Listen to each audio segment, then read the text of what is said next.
There are many forces at work when we impulsively pop that sugary treat into our mouth without even thinking. And today's Thin Thinking guest, Charmaine Platon, is an expert in reversing that pop.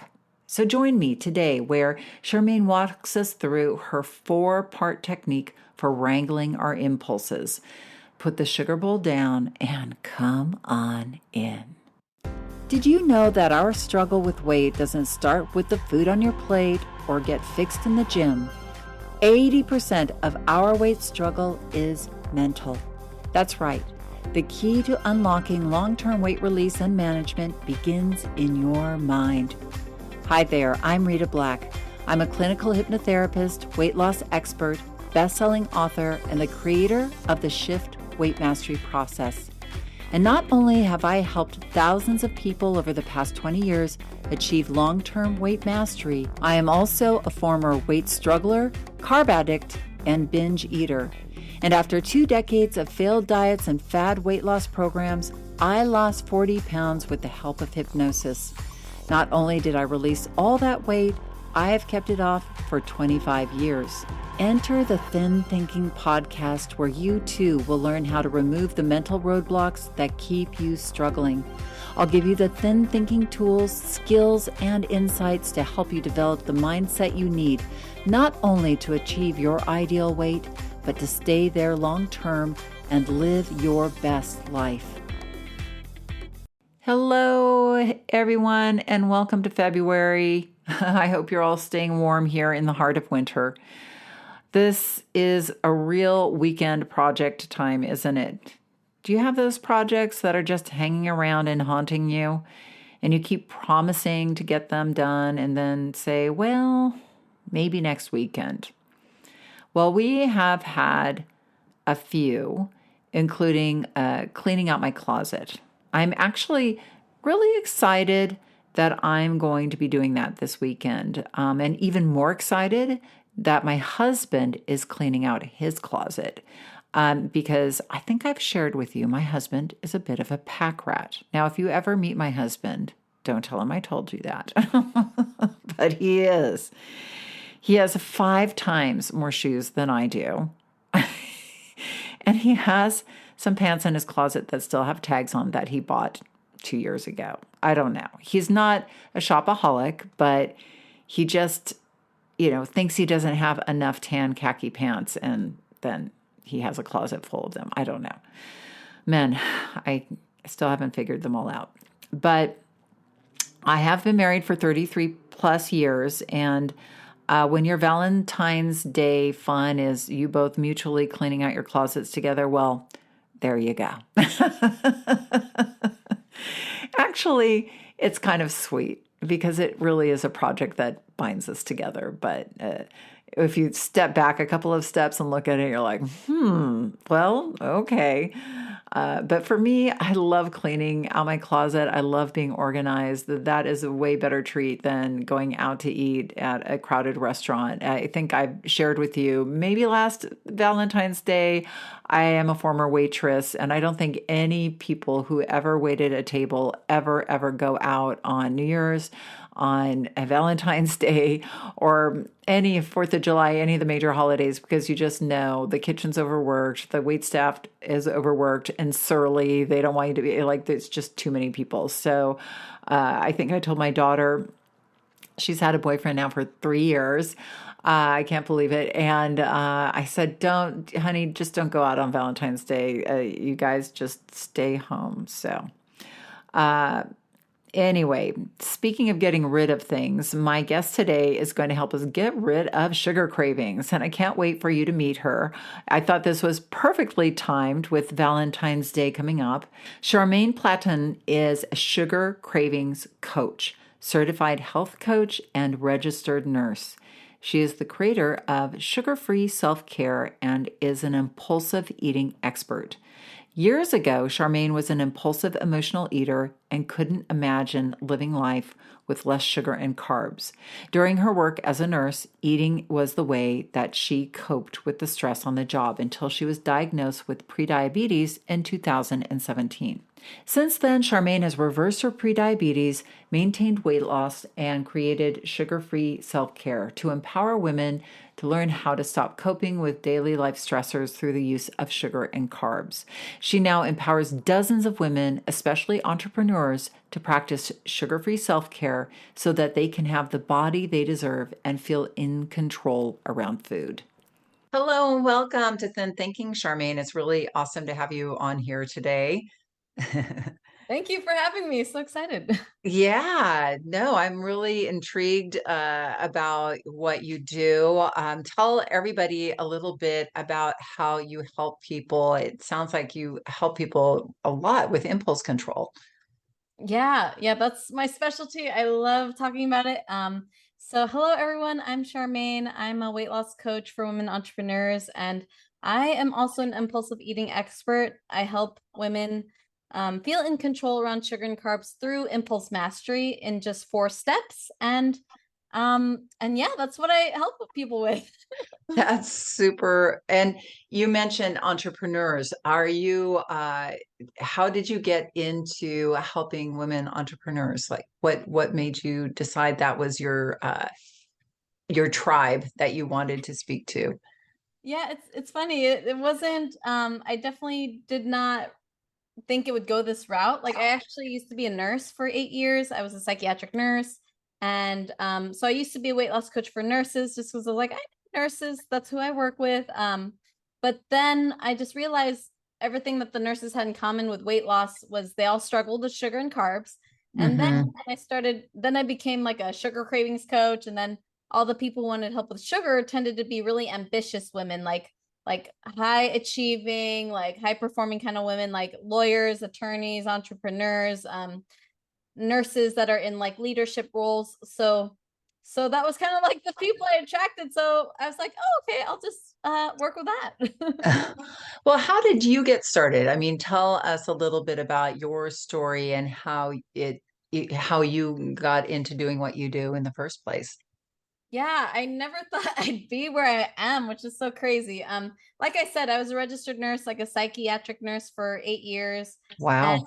yeah, for 8 years. And I thought I was going to be a nurse forever. But eventually, one of the things that happen in nursing, if for those of you who aren't really familiar with the workflow for anyone, any sort of healthcare professional in the hospital, is that it's very high stress. It's a very fast paced work environment, lots of responsibility, of course, like people's lives that you're handling. And it's very stressful. And so I always I never knew how to manage stress at the time. So food was my stress management. It was my Mm. stress relief. And I ate so much food like in the hospital, like staff break rooms in the hospital are full of sugar all the time. And I know it doesn't make sense, it's crazy, but it's filled with sugar. And so I would always eat sweets. And then it got to the point that a few years ago, even though I was in the best shape of my life, I was a personal trainer, I was muscular. In 2017, I was diagnosed with prediabetes, and I was just like, what the heck? And felt like a slap to the face. And I was like, I don't want diabetes. I give insulin like to people 4 times a day. Right. I treat the holes in their feet. I'm like, I don't want to get diabetes. So that set me on my journey. And yeah, it revealed to me all the things that I use food for, like emotionally, like just revealed all the things. Wow. It's so interesting. I do work with a lot of people in the healthcare professions, and I have to say it's shocking how those break rooms for nurses are like booby traps for the worst food in the world. I mean, my jaw drops when people tell me what they're eating on their shifts. When they're, you know, giving care to other people, it's incredibly shocking to me. So anyway, and I do feel so sorry for people in that because I know it's such a pressure cooker, a high stress job, and we've got to change the system, man. But that's Right. not what we're here to discuss. We're here to discuss impulse control and sugar. So, so tell me, I mean, I know you're an expert in impulse control, and I think that's really fascinating. So tell us what an impulse is. Like, let's just start with the basics. Okay. Yeah, an impulse is basically a strong desire to take action. So when it refers to eating, it's just a strong desire to eat something, like a very powerful urge to eat something. Sometimes though, it's not even really noticeable. Like sometimes it could just be from something more subtle, like boredom or anxiety. But if you don't act on it, it will feel uncomfortable. So that's how I like to describe an impulse. That's a great description. And how do you see impulsive eating habits being formed? Like, tell us about like how, so we have impulses, Mhm. but then we get into habits around things like sugar and carbohydrates. So how does that all occur? You know, how does somebody develop a bad habit? Right, right. So, I always say there's like five ingredients to create a habit, and it could Hmm. be either a good habit or a not so great habit. So, um, uh, for before I go into those five steps, so I just want to say really quickly that your brain is, I like to call it like a pleasure seeking machine. It's like Right. it's always wanting rewards. It's always wanting to feel good. And the reason why our brain does that is because it's a survival mechanism. Like Hmm. evolutionarily, our brains are wired to seek pleasure, avoid pain, and save energy because it's kept our human species alive for a long time. So we still have this sort of primitive part of our brain. So I just want to put that out there first so that people know that if you want sugar or something, it's not anything against you. We just have this primal brain that is designed to seek out food when food's not available. And we still have Absolutely. it. Yeah. And And we, unfortunately, we still have it. But so that's operating all the time. So the reason why habits form is because we have this reward seeking brain. And so five things happen. Um, I'll make it a little bit more concise. So, like there's actually four main things that need to happen for you to have a habit. So the four things are you need some sort of trigger or some sort of hmm cue that tells your brain a reward's coming.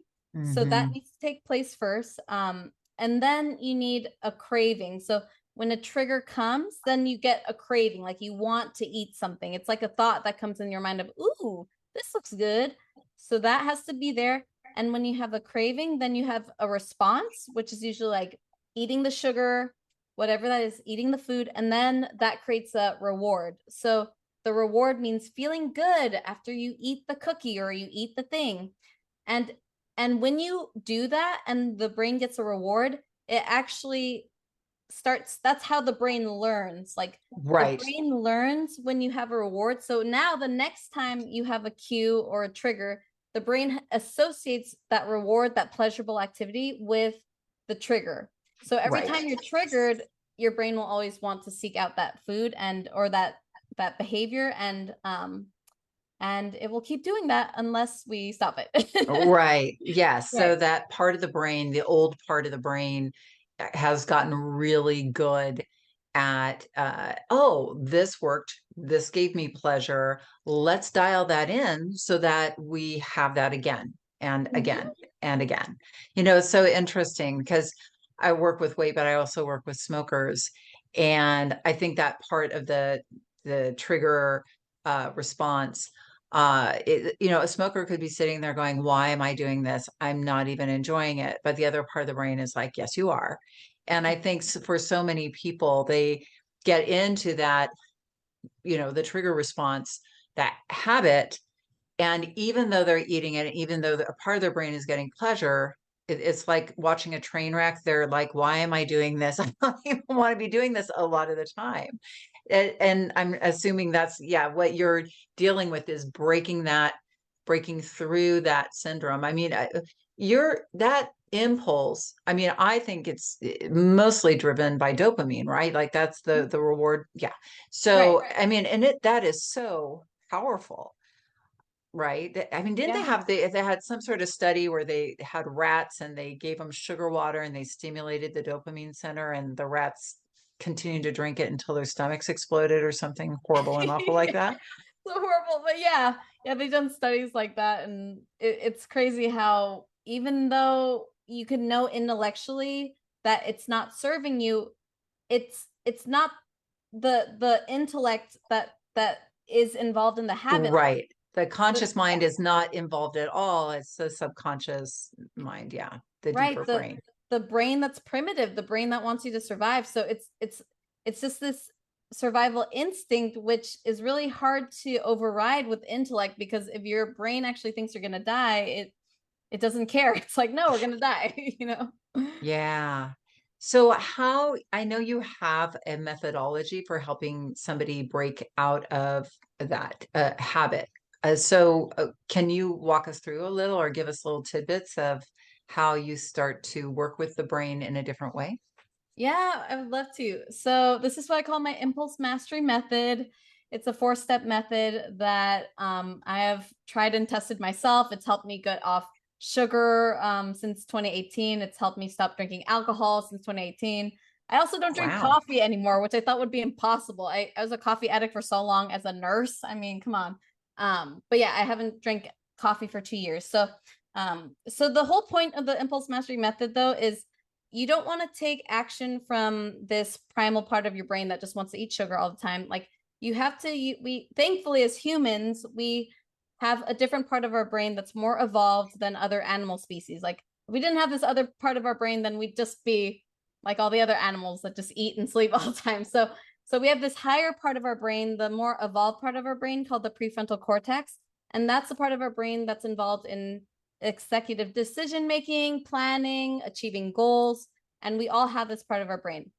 So if you want to achieve a goal, like a weight loss goal, and break a addictive habit, you have to take action from this brain. So my method helps you exercise this part of this brain and use this part of your brain, so you strengthen that. So the 4 steps of the method, like, first one is they all start with a P. So the first is planning. Like, you have to be good at planning ahead, because the primitive brain, I also call it the impulsive brain, that primitive sort of animal brain thrives on reacting to things in the moment, because that's like a Right. survival technique, right? Like, you have to be Hmm. good at reacting and running and eating, and so you survive. But that doesn't serve us in this modern day and age where food is everywhere, Right. where pleasure is everywhere. The society is filled with pleasure. It's crazy. Dopamine hits everywhere. So you have to learn how to plan and be somebody who makes decisions ahead of time. So I call it proactive eating. Like, don't eat reactively, but you want to eat proactively, and plan exactly what foods you'll eat. I always recommend, like, the night before, but you always want some time ahead to do that. Right, right. And this is part of your retraining, because it's almost like you're practicing ahead of time what you're going to do or what you're going to have, so that your brain has a path forward that isn't the path of the least resistance, which is the habit. So it Right. already has that trajectory forward to the new behavior, or the healthier food, or the healthier choice is. Right. Right. You Mhm. want to make decisions that are in alignment with your goals. Because if you make decisions in the spur of the moment, it tends to be based on instant gratification. Right, And we know that that usually leads to results we don't want. right, So you have to make choices that have to do with delayed gratification, and making decisions when you're in a place that you're not like reacting, you're not impulsive. That, because when you're in a non-reactive, non-impulsive state, your brain, you access that rational part of your brain, the prefrontal cortex, that is more intelligent. It's right. in alignment with your higher self. So that's the part of your brain you want to make decisions from, not the reactive brain. Absolutely. Okay, I love it. So we're Hmm. planning. Number one. Yes. Okay. I Yes, got it. plan. And this could go for, because I know a lot of our listeners maybe um have that habit of drinking as well. So Hmm. alcohol, sugar, Um, so that could be the same. Like if you're somebody who's in the habit of pouring a couple of glasses of wine at night, and that's getting in the way of your health or your weight loss efforts, thinking that through, making those decisions about being abstinent or having only one glass, you're making that decision ahead of time. You're planning that ahead of time. Is that Right. correct? Right. Yeah, exactly. Which is why I love this method, because it applies to everything, where Mm. it's anything that has to do with instant gratification that you want to change. You can apply it to anything, I yeah, love it. alcohol. Yeah. That's And how I stopped keep it drinking. Yeah. simple. I love that everything begins with a P. Yeah. So Right. that's great. So what's number two? After I've planned, what is next? So the next one, which is one of the hardest steps, is pledge. So that means you have to Mm, commit and pledge to your plan. Like, don't just make a plan willy-nilly. You gotta like have the intention of actually following through on it.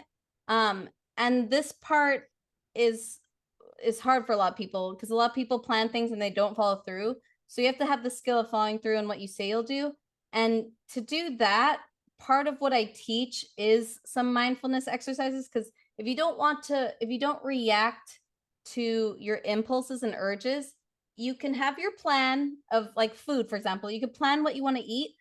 And when you notice that you have an urge to eat and you just notice those impulses and you have awareness of it, then you don't have to act on it. Like I love planning because it gives you awareness of all the urges you have to eat. And hmm when you have awareness of that in your mind, then you could see it and you could be like, oh, you have to decide, I'm not gonna act on this today. Like I made a plan for myself. I'm gonna commit to my plan.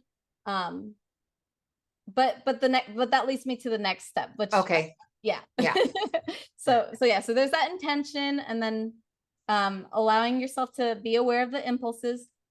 And then the next step is like, okay, how do you like not act on the urge to eat? Like it's so hard to see a donut in the break room and not eat it, you know?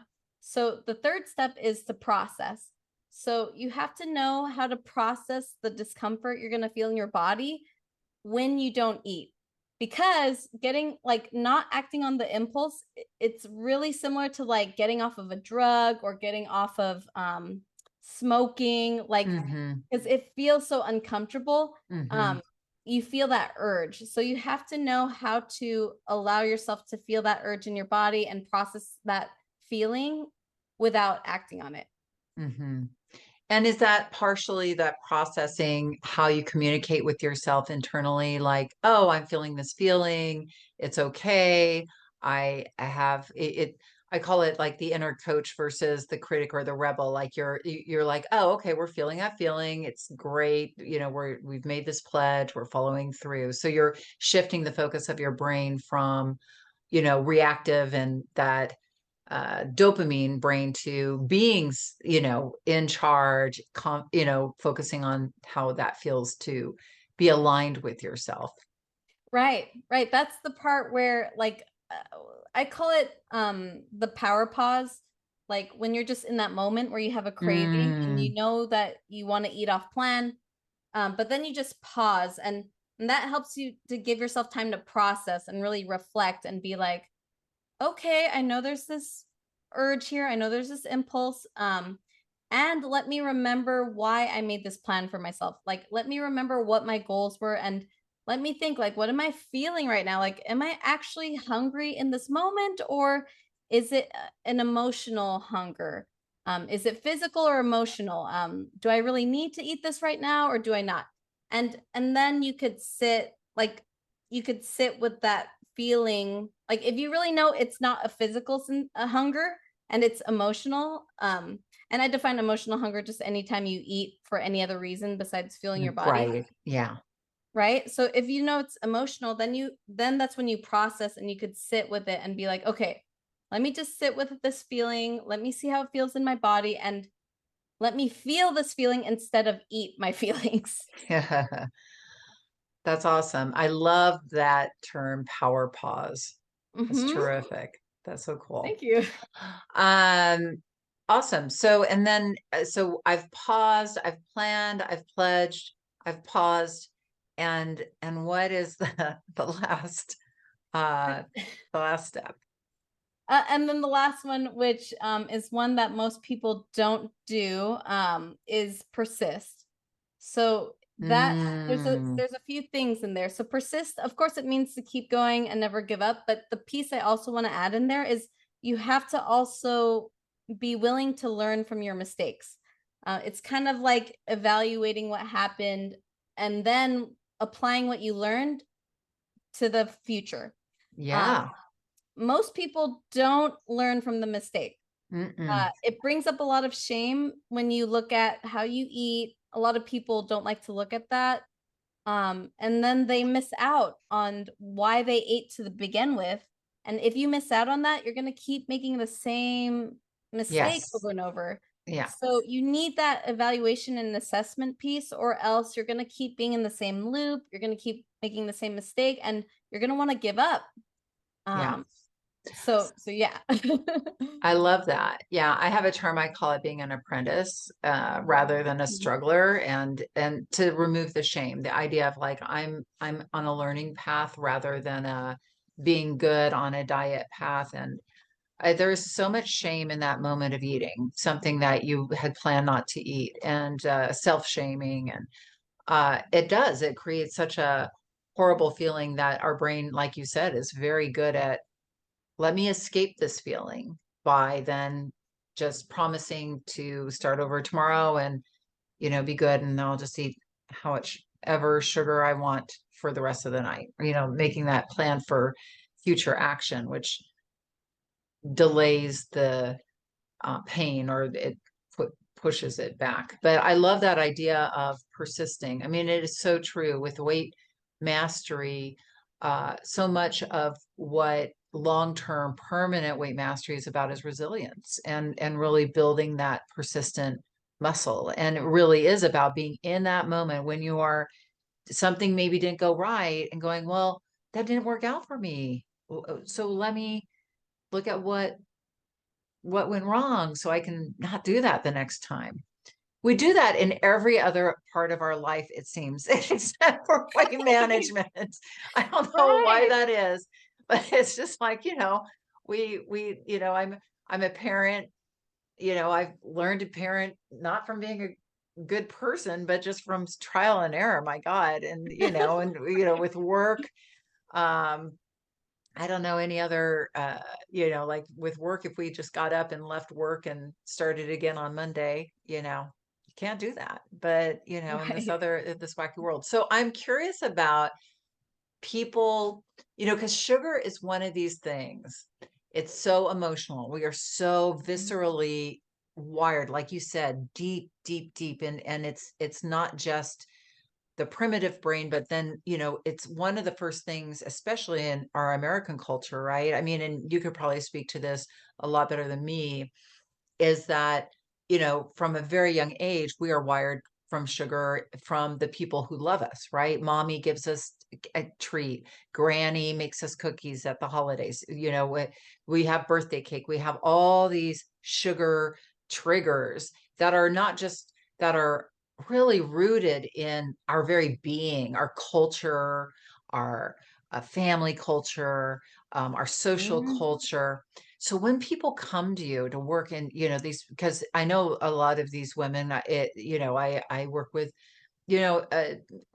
all types of women, but I know that women who are going out like for dinners and lunches and interacting a lot, how do they manage those situations? Like how when somebody's coming to you and they're really struggling with social eating because it's I don't want to not eat because blah blah blah. Everybody else, like what do you have any tips for somebody who's like struggling with that or social like well I have to have that glass of wine because everybody else is having that, like don't you find, because I find when I'm working with people, social situations are a little harder because we're surrounded, we're not alone and we can't just pause, but I mean we can, but there's that our brain seems to go into a different overdrive when we're around other human beings. Right, right. And I agree with you 100%. Like social situations are really like much more difficult than when you're by yourself, you know? Like there's so many, it's like what you said, that's conditioning of like there's a lot of justification and social conditioning around eating certain foods is like more socially accepted. Yeah. There's a lot of judgment even if you say no to food, and like people, if you're not doing what the tribe's doing, if you're not doing what everyone Yeah. else is doing, there's almost a sense of like rejection you don't want to face, which is also a primal need. Like we want to feel loved and accepted by everybody, so we don't want to be the different one who eats differently. And it might sound ridiculous when we say it out loud, but it's true. Like we don't want to be the No, different it's one, the outcast. incredibly primitive. I mean, it's incredibly, like you said, it's tribal. We don't want to be ostracized from the tribe. We don't want to have to face that fear and that pain in that moment. And people are very, as you know, because I'm sure you hear it all the time, uh, other people are very persistent. Mom wants you to Mhm. eat her birthday cake that she made for you. Oh yeah. So, and so I'm just wondering if that planning piece is even then more important when somebody's going out to be social. Yes, it is very important when you're going out. And there's a few tips I have like specifically for social situations, but yeah, you definitely, as much as possible, you want to plan ahead. Like I always tell people, if you know you're gonna go to a restaurant, like look up the restaurant ahead of time, look up what food they have. And then I also have people anticipate the obstacles they'll face when they're out Yeah. socially, like what do you feel like people will say to you that will make you want to eat off plan? Like if people offer you a drink, or if they tell you like, "Oh, relax a bit, it's okay." Like anticipate those obstacles and come up Yeah. with your plan for that also. Like Right. what Like if you your have reply when they say this, I'm going to say that. Right. Right, right. Yeah. And I have a bunch of responses that, I teach clients, like I have like Mm. scripts. I Sometimes love it's it. You not need useful. them. You absolutely Right, do. Or right. internal like or mantras, just like one bite and that's or one and done or something like that, like so that you can, yeah, really guide yourself through those situations. I'm Right. curious, I mean, because it's just so what kind of when you work with somebody, what kind of resistance do you get when you start, like when people are starting to do this, like what is their biggest fears about,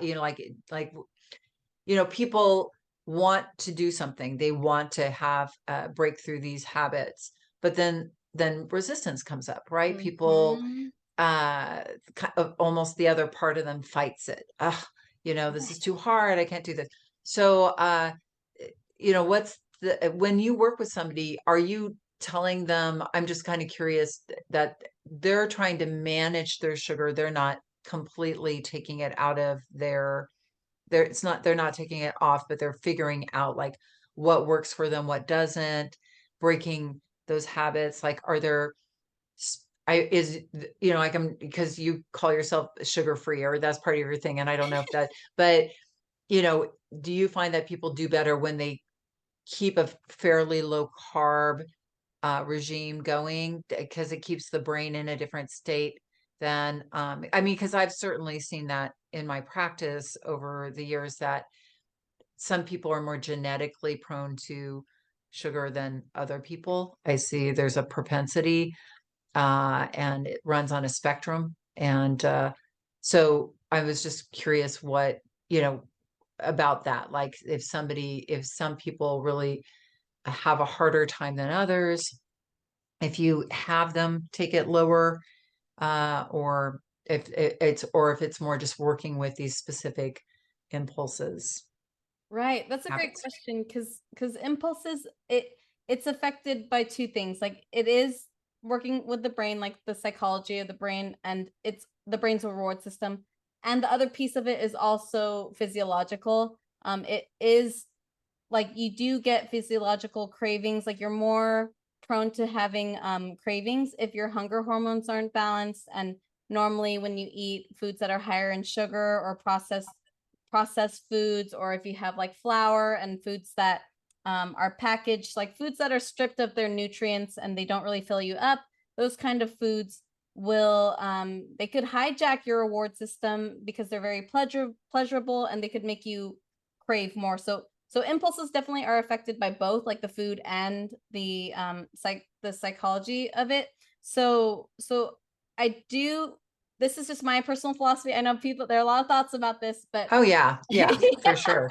There are a lot of thoughts, I know, but my personal philosophy, and just because I was pre-diabetic before, is I have seen my own transformation of when I did shift to a lower carb diet where I was not eating like processed added sugar and I wasn't having flour and things like that, where when your blood sugar is more stable, like your Yeah. blood sugar is not spiking up and down, um, you're fuller longer. Like when your body is full, it will not be as enticed to eat. Like and it Mhm. makes sense, right? Like if you're just full and satiated, like you Yeah. don't want to eat. And so normally the foods that activate those fullness hormones in your body are proteins and fats. So I always recommend my clients to eat whole food sources of proteins and fats, like the natural ingredient itself, like meat and seafood, avocado, things like that. Just the food itself. Like, and then that regulates your hunger hormone. So that Right. definitely plays a piece in it. And then when you do that for a certain amount of time, I recommend 2 weeks minimum to have no sugar and flour, but 4 weeks would be that's where I've seen the best results, when people are off Mm. of it for 4 weeks. Then after that, when your physiological cravings are managed and your blood sugar stable, then it's so much easier to do the impulsive Yes. eating work and the emotional eating, like not to act on your Yes. impulses. So it creates more long-term success in my experience when you do it that way. Yeah. I mean, it's definitely an integration, isn't it? You have to stabilize your body Mhm. and that part of your brain. I mean, because I do think that when you do that, that part of the dopamine center kind of calms down too, Right. and it makes it easier.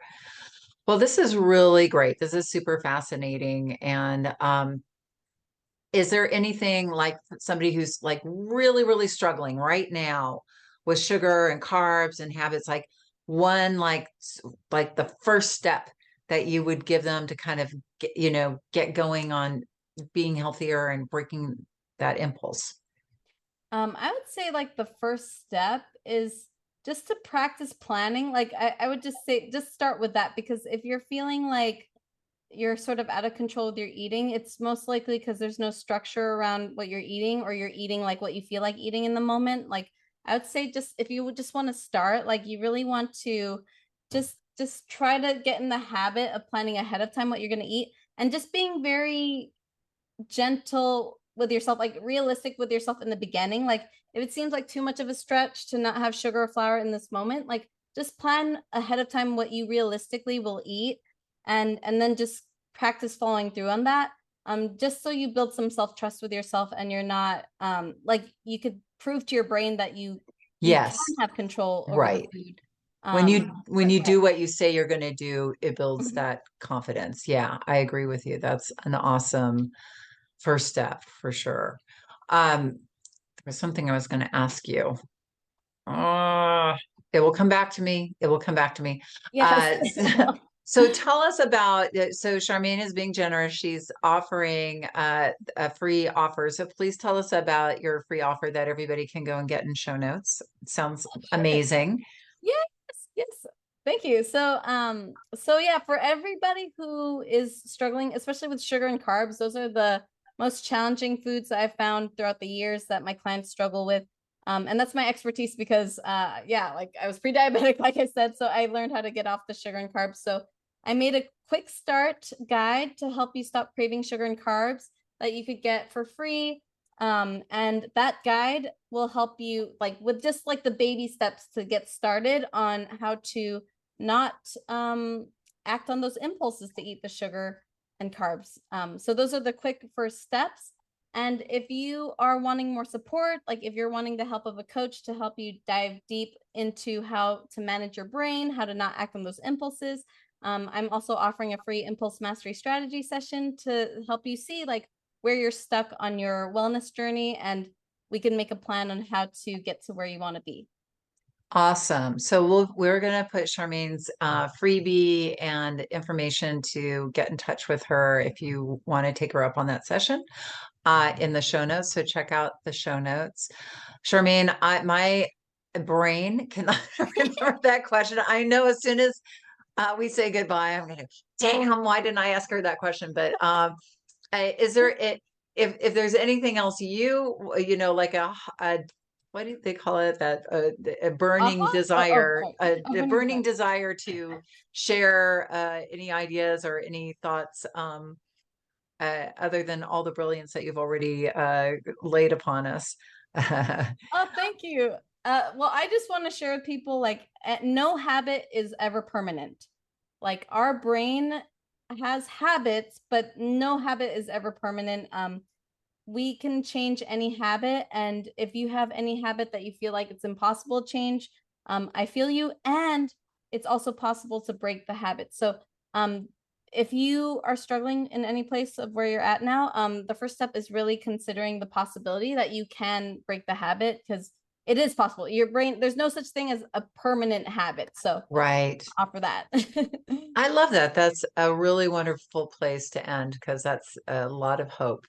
Well, thank you so much, Charmaine, for joining us today. This has been really great. Please check out Charmaine's offerings, and I look forward to having you back to hear more about how we can work with our impulses and the omnipresent sugar that the sugar companies keep pumping out.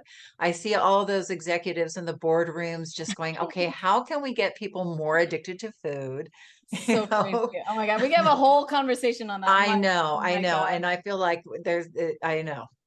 I know we could definitely dive into hours and hours of talking about the food industry, but we will curb that for another time. But Right. thank you so much for joining us today. Thank you so much, Charmaine. Thank you for having me. It was so much fun. Isn't she lovely? Make sure to get her free offers in the show notes. And while you're at it, leave us a kind review so that others can get some thin thinking love.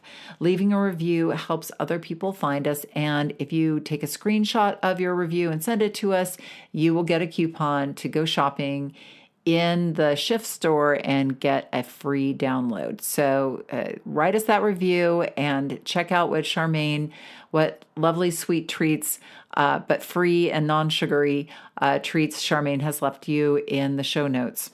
Have an amazing week and Valentine's Day if you are celebrating. And remember that the key, and probably the only key to unlocking the door of the weight struggle, is inside you. So keep listening and find it. You want to dive deeper into the mindset of long-term weight release? Head on over to www.shiftweightmastery.com. That's www.shiftweightmastery.com, where you'll find numerous tools and resources to help you unlock your mind for permanent weight release, tips, strategies, and more. And be sure to check the show notes to learn more about my book, From Fat to Thin Thinking: Unlock Your Mind for Permanent Weight Loss.